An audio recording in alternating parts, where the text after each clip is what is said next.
Well, we've had the privilege to invite my friends, very good friends, Sammy and Sel from Tijuana, Mexico this morning. Many of you have probably seen them or met them briefly. They've visited us a couple times before in this last year. And I've known them for coming on 10 years. I came down to Tijuana on a little house building trip when I was a freshman in high school. And I met Sel through her dad, who has a ministry. So he founded City of Angels Orphanage. He founded a house building ministry. He's founded actually three orphanages in total, and he does a lot of different types of ministry throughout the city. So I showed up just as a kid, just totally unaware of what I was getting into. And little did I know I'd be making lifelong friends that one day I'd be partnering in ministry with. And so we're just very, very grateful to have them here this morning. So I guess I'll just kind of give an overview of what I've seen over the past many years. Throughout the years, kind of growing up, I would stop by the orphanage and just kind of see what's going on and get to know the kids a little bit. But I never got super involved in their lives in particular. I was kind of going from place to place and ministry to ministry. And the Lord has really spoken in these last couple of years just to really focus on what He is doing, what He is saying.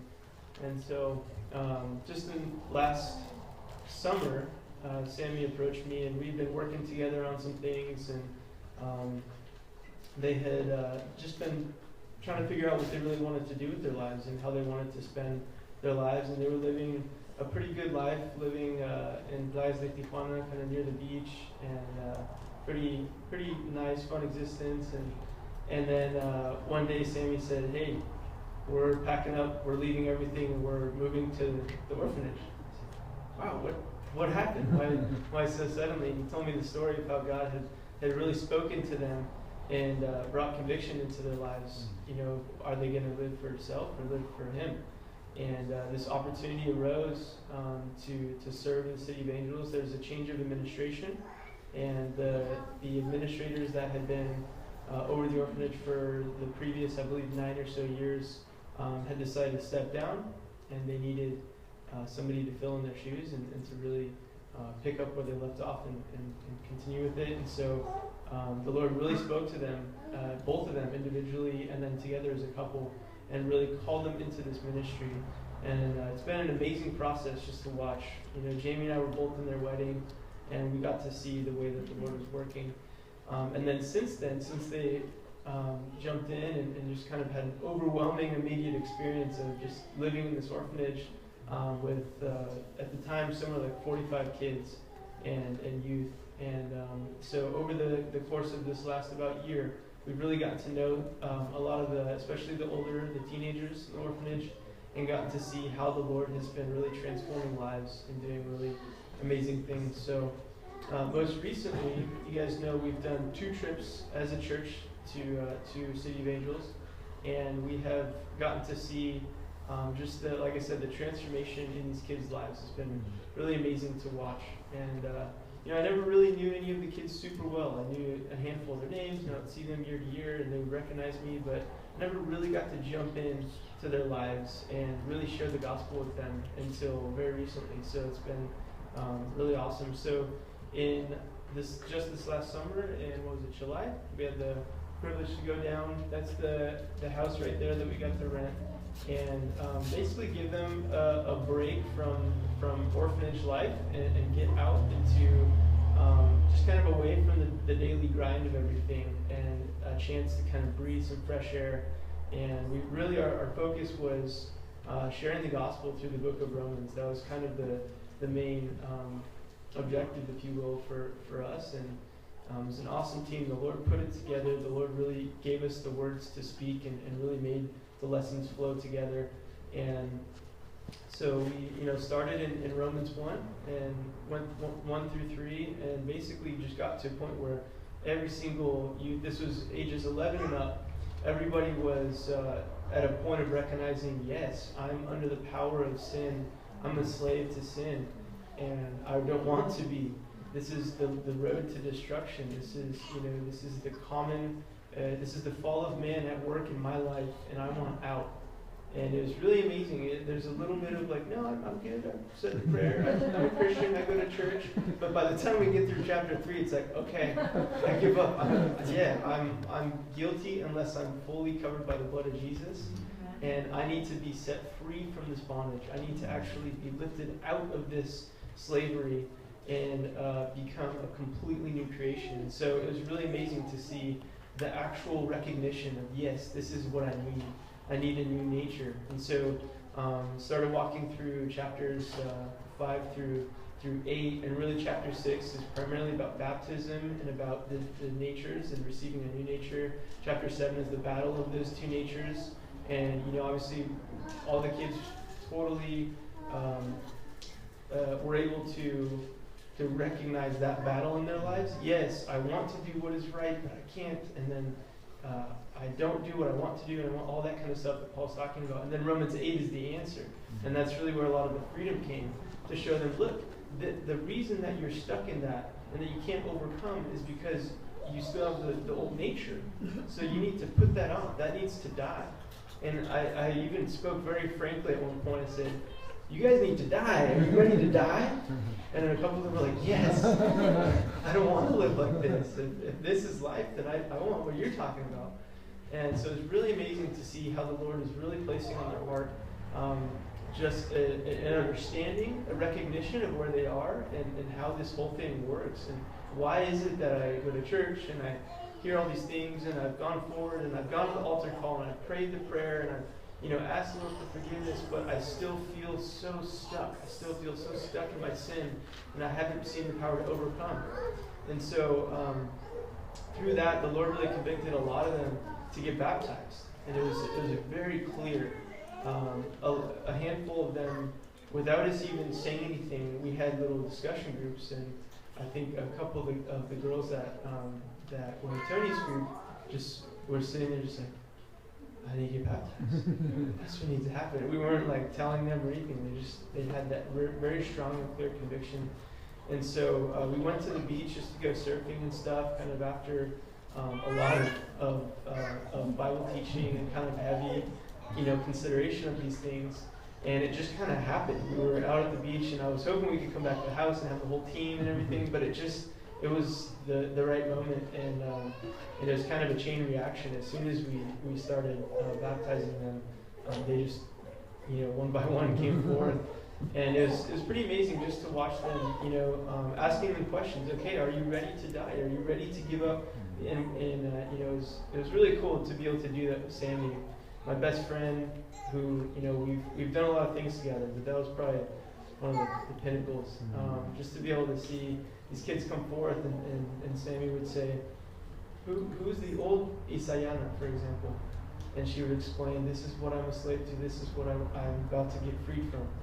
Okay, you ready to die? Yes. Okay. And, just questions like that. And to get to see them, come up, pray for them, and just see the power of God lift that burden of sin and guilt consciousness away from them, and to see them really get back, come back to the beach just with a burden lifted up. And I talked to a handful of them that said, I feel like physically there's something lifted off of me.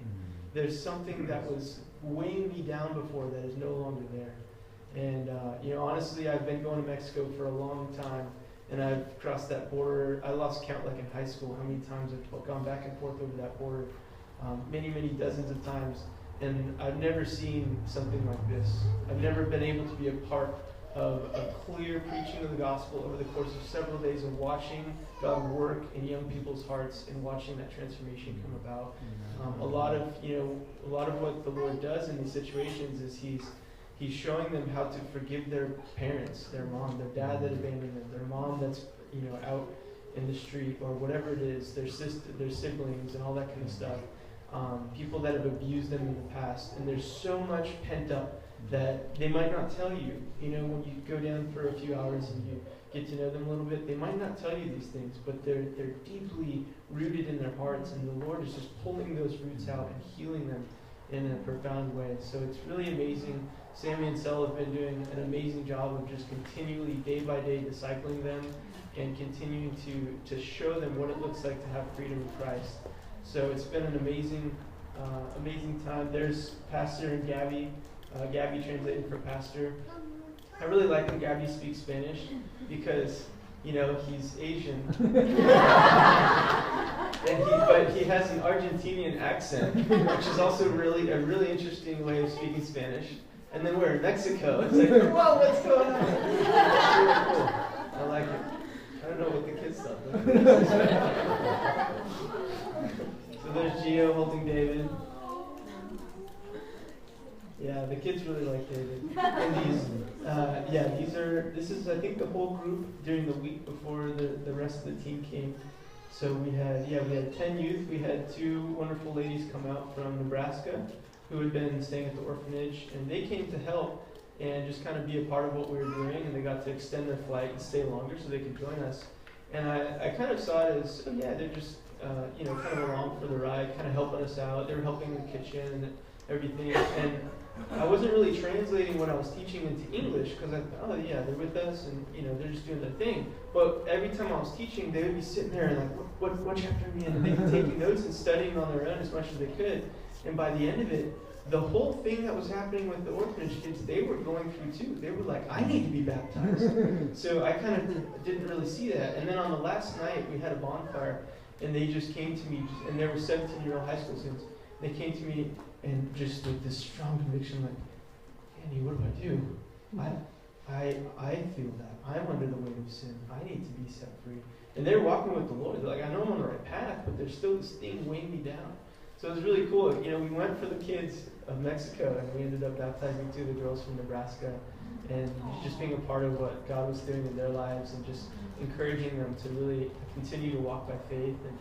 And so that was just a really cool little bonus gift in there. So let's see.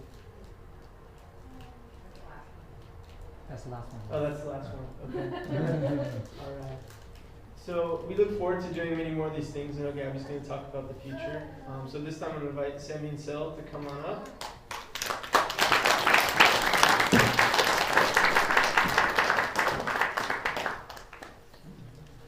So I really encourage you guys, as you hear them talk about the orphanage and their ministry, I encourage you to just think about, how can I be praying for these guys? How can I be praying for the ministry itself, the staff, and how can I be praying for these kids? Especially those that have just been baptized. I've really just had it on my heart to continue to really intercede for these kids. They go back into the real world, they go back into school and home life, and they go out and see their mom or whoever, and there's just so many difficulties. And so just really want to encourage us to think, how can we be praying for these? How can we be praying for these little ones, that they would become the light and salt of this world? So why don't we welcome Sammy and Sel.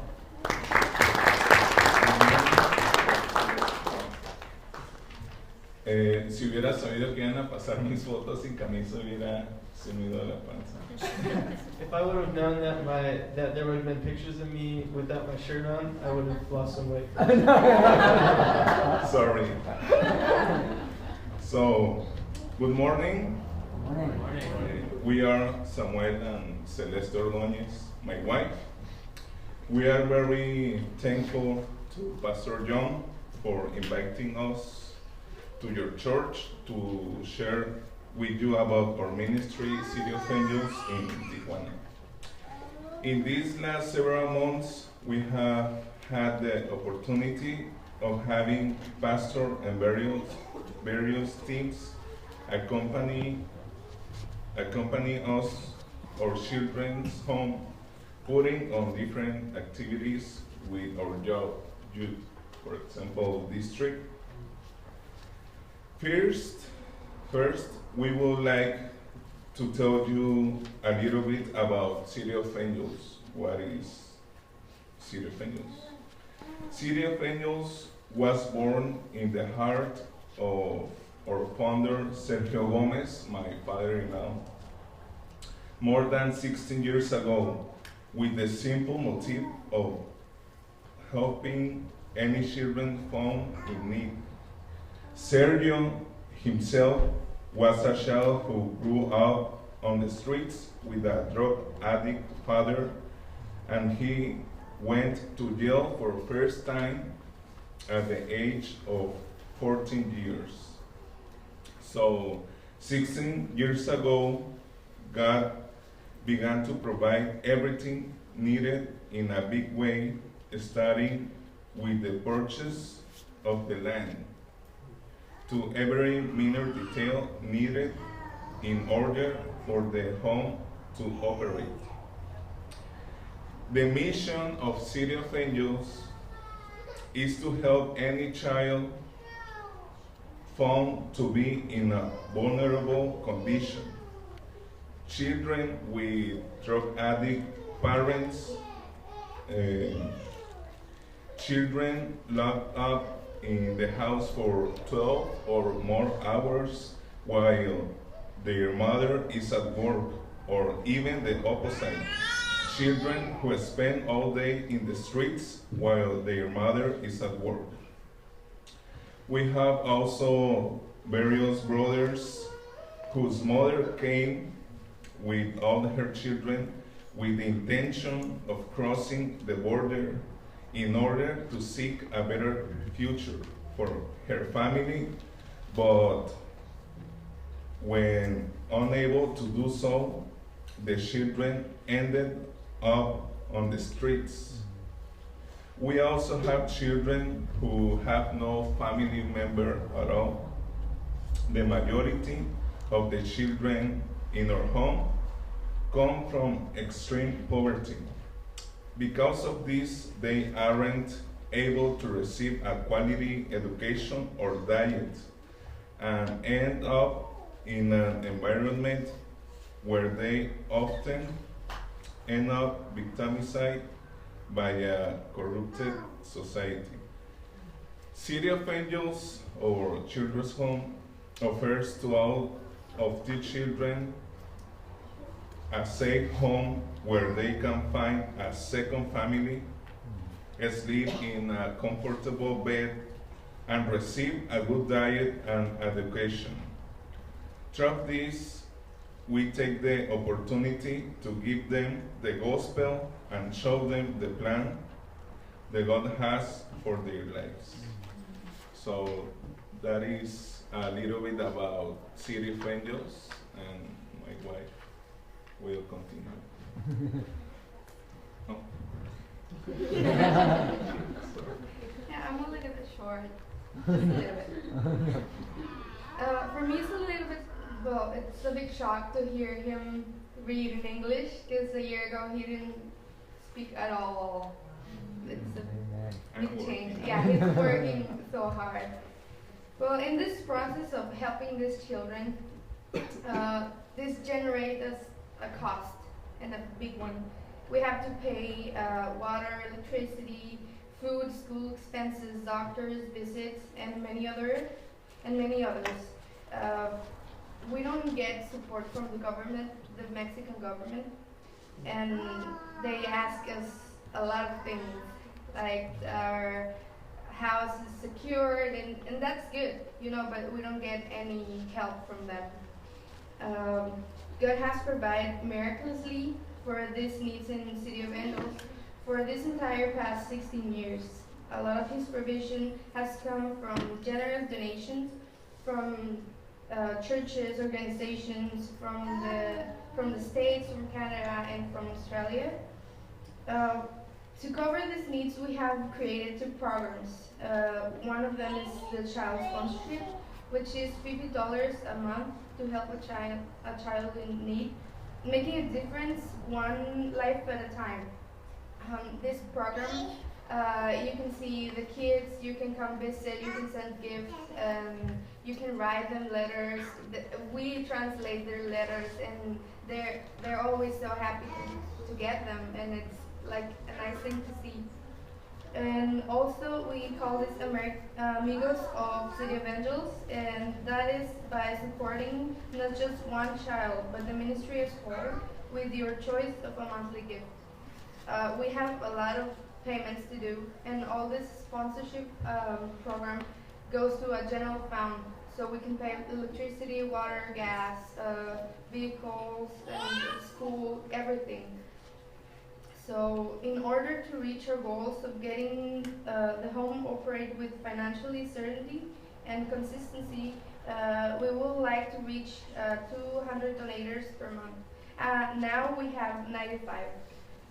We sincerely hope that you would consider being part of this program. In addition to financial sponsorship, there are many ways you can support our ministry. Our basic needs are prayer, most of it, groups coming with donations and love, and also sponsors. When we first came to the orphanage, we saw this culture about not giving away things, and we have this rooms full of things, and all the orphanage was like in poverty, and a year ago. But when we came, we decided to believe in God. We decided to give everything away and live by faith, and we get rid of it, a lot of things, and all the staff was like, "Are you crazy? We're running out of things. We're running out of food. You're giving things away. That's impossible. We need those things." And we were like, "No, we need just the things we need. This is okay. If we bless other people, other ministries, we're gonna be blessed twice, and we can now experience that. You know, we're not like rich or something, but we've been very blessed by giving away things and love to others. And we teach our kids to give away their time, their things, their help. So every time we get a chance to help in every ministry we can, we do it. Because it's the way God wants us to be, just bless everyone we can. And this is what we are teaching to these children. At coming in our way coming here, I was reading a story of one of our girls, and I started to cry. And it was like seeing her changing every day. I see that every day. I see that because I'm part of it. But seeing it in paper